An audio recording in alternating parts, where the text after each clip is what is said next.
Once again, here is Stone Phillips.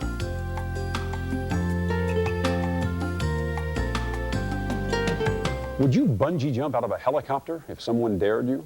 You're about to see that and other stunts performed not by professionals, but by ordinary, everyday people.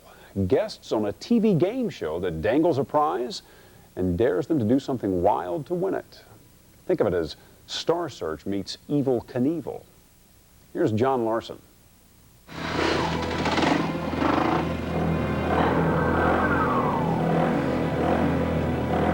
Okay, Bill, it's time to light the wall. Once it's alight, you'll only have a few seconds to decide if you're going to ride through it. If the worst happened, if we kill someone, the show's over.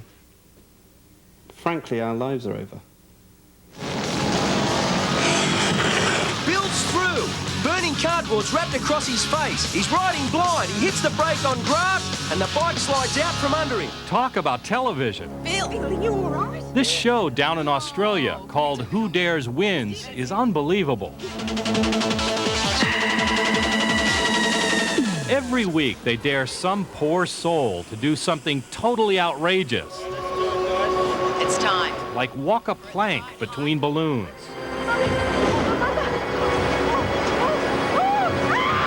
Or ride a motorcycle out the back of a plane. John's going for it. Check out that tumble. In fact, Who Dares Wins arranges stunts that appear so dangerous. Critics might argue it's reckless, it takes advantage of people, or risks their lives. My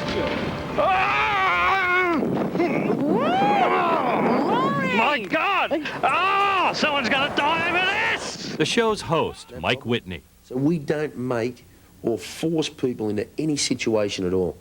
It is a decision that they make themselves. What do you think happens if somebody does get hurt one of these days? End of show? New job. No surprise, Who Dares Wins has soared to the top of the television ratings in Australia. Don, are you okay? Now, if you're some daredevil, skydiver, or athlete, the TV show Who Dares Wins does not want you. They don't want somebody who's already set themselves on fire and jumped naked off some building. They're looking for typical people here in Australia. You know, maybe a couch potato. Each week, Australians secretly nominate their reluctant best friend, wife, or co-worker to be dared. Hey, Glenn, how you going, mate? Hey, boys, what's happening? Mike Whitney, Who Dares Wins. Someone like 27-year-old Glenn Weston, nominated by his loving wife, a payback for something that happened on their honeymoon. But we won't go into that. Well, she's dared you to come on the show, but we got to go right now. Yep. He's a dead man, you know that. Now, we're going to take Glenn out, we're going to introduce him to Tanya, and we're going to find something interesting for you to do, mate. You ready for this? Oh, yeah. Like all contestants, Glenn can back out at any time. But within a few weeks, he's introduced to this lady, Tanya Zayeda, the show's co-host, who delivers the dare. See this car here? Oh, yeah? Come over here. What I want you to do is drive this car off the end of the ramp into the ocean. Say what? Am I going too quickly for you? No, you're not. I heard what you said. Glenn is shown the drop, about 10 feet, into 30 feet of water. He's introduced to the show's safety team, taught how to scuba dive, strapped into the car, and then, in one of the show's trademarks, the moment of truth in every episode, he's given one last chance to come to his senses. So will he do it? Yep, I'll do it. You know that old saying, oh, my knees were shaking? That's bloody true, John. I've seen people actually chattering their knees together. It's bizarre. Do you ever feel like, oh man, if the cameras weren't here, they'd say, nah, I'm not doing this? Yep, absolutely. But the camera's presence sort of ups the ante. Ups the ante and puts a little bit of pressure on them, for sure. And obviously you're okay with it. See, the decision is theirs. We give them an option.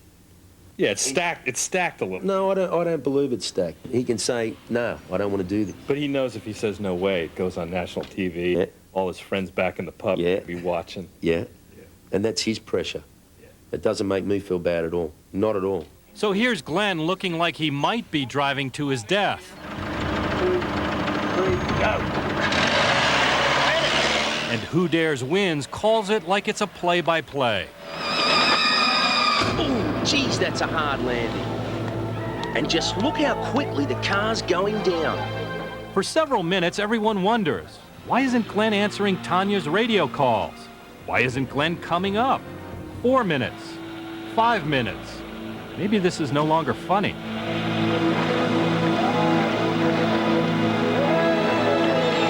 Glenn, you beauty. I gotta say, you had us all worried there. For completing the dare, contestants are given all expense-paid vacations. That's nice, but worth risking your life for? I don't know whether it's bravado, whether it is 15 minutes of fame, whether it's like I can't walk back into the pub. If I don't do this, I'll never be able to live it down, or it is actually pushing themselves to actually get a prize. Whatever the reason, when the cameras show up, people, no matter how stunned they are, Margaret. seem unbelievably unwilling to just say no. Mike Whitney from Who Dares Wins. It's like Publishers Clearinghouse from hell. But the next thing you know, there she is. Margaret's hitting an invisible wall of fear that's just not letting her pedal over the edge of that 7-story sheer drop. And people all over Australia are yelling, "Stop doing the dishes, honey. You gotta check this out."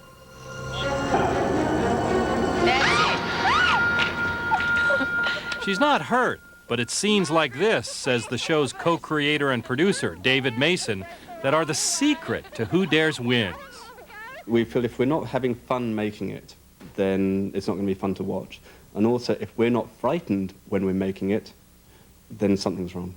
At the bottom of this, it's about fear. It's fear something might go wrong, fear I'm going to embarrass myself. Do you feel like you're marketing fear, that you're playing on it? Yep, we're using fear as entertainment, but it's fear, not danger. Not danger, because Mason says every stunt is carefully safety checked, so no one gets injured. At least that's the plan. Do you ever have anybody hurt? We've had people hurt. How badly? The worst one was someone who got soft tissue damage in their neck, and they're in hospital for several weeks, and they're fine. It's not permanent, and that shocked us. Nonetheless, the show appears to push its luck. Like when they dared this woman, who was deathly afraid of heights, to be the first person in Australia to ever bungee jump from a helicopter. Think you'll give it a shot? Yes, I'm so scared not to. Yes, I will. 3, 2, 1, go. What about heart attacks? You know, somebody in relatively good shape jumps 1,000 feet off a helicopter and boom. What a great way to go, if you're going to go. What, the show or the person? No, the person. I mean, you know, if you're going to have a heart attack, you might as well do something extreme with it. Mason says they won't let anyone on the show unless they've passed a medical test. Doctors check contestants for spinal problems, asthma, any condition that might be dangerous. And to prove their stunts are safe and to jack up the suspense, the show's co-host usually does the dare if the contestant backs out.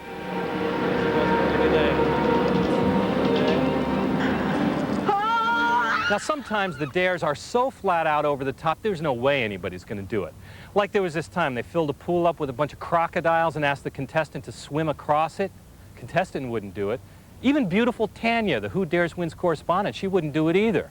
And then there was this other time on this island up north of here with the natives and this unbelievable tower. Can you believe this? This is the Pentecost Island land dive, 90 feet, with nothing but yam vines tied around your ankles. There's a serious risk that legs can be dislocated, or even worse, necks or backs broken.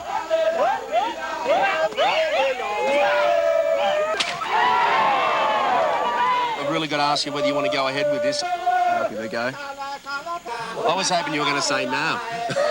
The contestant climbs to the top. It's raining. The wood is slippery. He has second thoughts. No way I'm going to do that. The host, Mike Whitney, also declines the dare.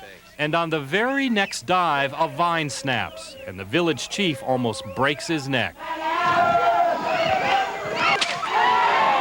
So much for the claim that all their dares are absolutely safe. Where were the safety harnesses and all the safety officers?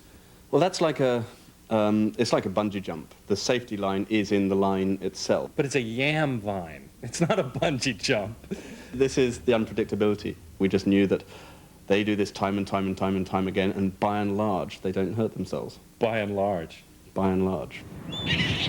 Which brings us to 27-year-old Melissa Blaine from Sydney. Oh my God. Soon after she was dared, Melissa began having nightmares about what the show was going to ask her to do. I thought I was going to go into a snake pit and be buried with snakes. Her dare? Go up in a chopper, climb down a 100-foot ladder, light a flare, and then fly under the most famous bridge in Sydney. Do you want to try? I'll give it a shot still. But as Melissa climbs out of the chopper, the stunt turns dangerous. I'm stuck! Melissa is caught on the skid. She manages to rip her backpack free. But as she climbs down the ladder, the wind is so strong she quickly tires. I'm exhausted! And then, halfway down the ladder, I've got a problem with the aircraft, so I'll have to stop it here. a warning light comes on in the helicopter. The pilot races for an emergency landing. And I had no idea what was going on. I was just hanging from the helicopter and they just did a 360 and sped off. The chopper lands. Engineers sort out the mechanical problem. And believe it or not, Melissa decides to try again. Oh my God, what am I doing this again for? I looked down and saw hundreds of stairs to go and I just went, oh my God, I'm not going to achieve this. And yeah, I was really upset about it. Melissa's strength soon runs out. What am I doing? Can you keep going? Yeah. Oh my God. Oh, this is so much on my arm. She finally makes it to the bottom of the ladder, just as the chopper makes its final approach to the bridge. We've accelerated here, haven't we? Strike the flare. That's it. Bang. Oh my God, I've done it. Have a look at that. I've done it. The first civilian helicopter ever under the Sydney Harbour Bridge, with Melissa dangling in midair. Whoever said I couldn't do this. Woo! So, fellow couch potatoes, what do you think?